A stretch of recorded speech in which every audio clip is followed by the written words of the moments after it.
other memories do you have coming back here? I mean, I have a lot of memories. I think, I was here end of October, beginning of November, so the beginning of the season this year. And just, when I walk into the practice facility, when I walk into Gamble, when we walk into XL tomorrow, like, it's just gonna kind of take me back, probably a little bit of deja vu. But all good memories, and obviously, like, the things that we remember, like Lou brought up the block, like, it's not the wins. Like, obviously everyone knows I have 4 rings, but it's the other things. It's the time that I spent, with my teammates. And Morgan touched on it a little bit. There's nothing like when you're in college. That bond between your teammates, your family. It's not the same when you're a pro. Not to say anything is better or worse. It's just different. What's it like watching your body return back to what you want it to do? I mean, for me, like, I can't even describe looking back on the whole process. Like, if I tell you where I was at in the beginning of this, like, you guys know, I was very distraught. You have an injury that people say is probably one of the worst ones to get, but I've came a long way, and now, like, to see myself being back on the court, to see myself getting my rhythm back, it's not about, like, am I going to get back to where I was? It's just, it's going to take time. And I don't know. I'm not complaining because I couldn't walk for like 12 weeks. So, like, the fact that I can move a little bit, I'm happy. So what's something that you still have some room to go on in terms of getting back to 100%? I mean, if you guys look, my calves aren't the same. Like, it looks all right. But it's just continuing to build the strength back up. And obviously, I'm coming back on the early spectrum of an Achilles injury. And just continuing to stay on top of my rehab, making sure that everything I do, I'm ready to play in these games, and my body is prepared for everything. Do you have a sense? You mentioned those memories of being able to come back. How do you appreciate it more, and what do you, as you've gotten through, how are you looking back on it differently? I mean, of course, like, once you look back on it, everything makes more sense.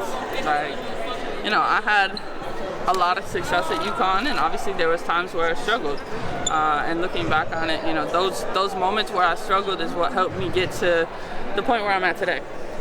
And to be able to kind of, get through an injury like this, to get through, like, if I'm struggling on the court or something like that, the mental toughness that Coach Ariema and the rest of the staff kind of instill in you is where, you take going forward. And you can tell, like, if you're watching a player, if they're from UConn or if they're not. How do you mean? What can you tell? I mean, I think you can just tell the demeanor in which we kind of carry ourselves and the way we've been wired since we were 17. And I think,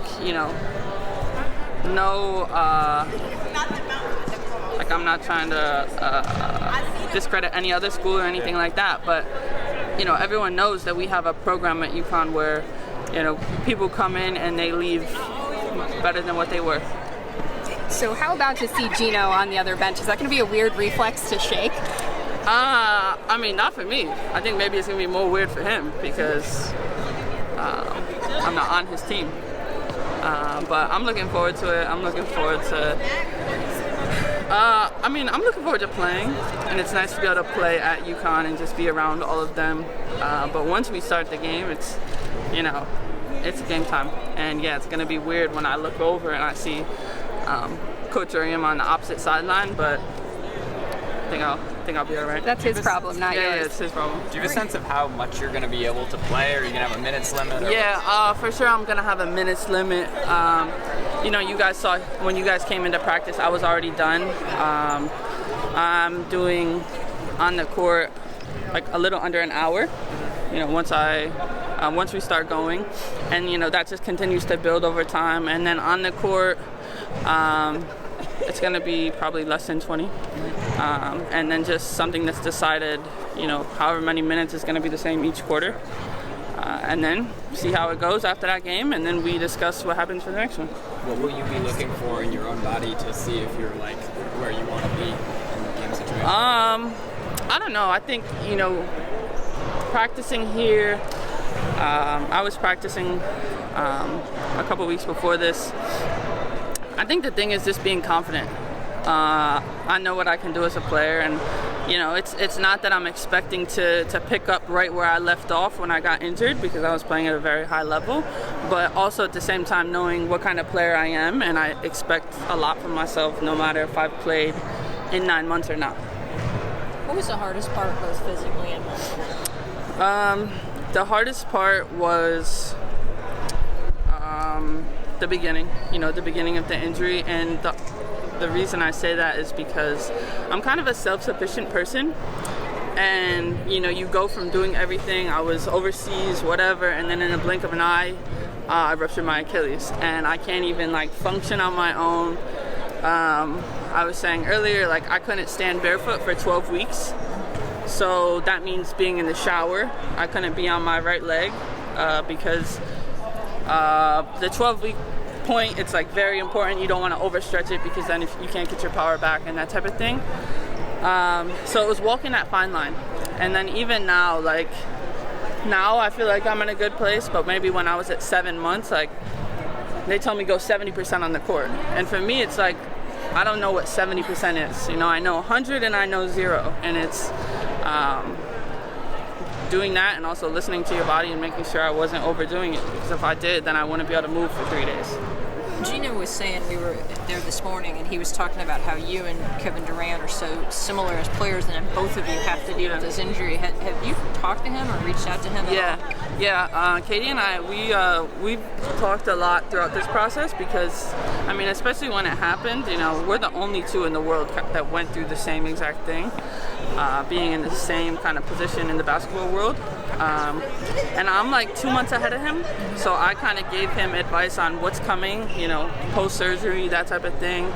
And even now, I think maybe a couple months ago, he reached out to me asking if I was doing certain exercises and if I was doing at that 7-week or 7-month point or whatever the case may be.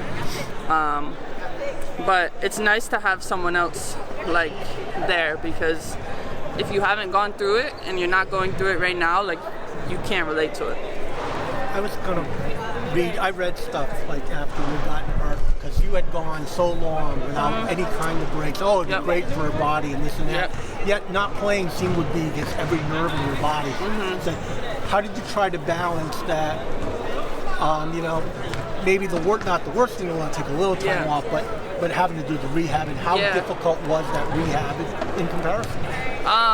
The rehab was just very tedious. I wouldn't say post surgery I was never in pain or anything like that. It was just when you're moving your foot, I couldn't move it like this, and getting that flexibility back, and then getting that power and strength back. I do think my body needed a break, and I will agree to that, but I still don't think I needed a 9-month break, And even when I got injured, I knew right then I did something. And I was kind of thinking in my mind, I hope I broke my ankle. I hope I get up and my ankle is broken, because I knew that I probably did my Achilles. But then when I stood up, it's the weirdest feeling. You can only feel the bottom of your heel, and my foot just I couldn't feel it. It just went. Have you watched the replay? Oh, I watched it a billion times. And I seem to remember, I think you pointed it out to me, that it wasn't you landed on someone's foot, but it was the other. Yeah, no, it was, so I did it. I could tell you the play. I got a handoff, I took a 1-dribble pull-up, and when I was going up, it felt like someone, so I remember Sloot was to the right of me, and I was why would she hit me in the back of my leg when I was going up to shoot? And then I just, I came down on BG's foot, and that's what everybody saw, but I had already done it once I went up.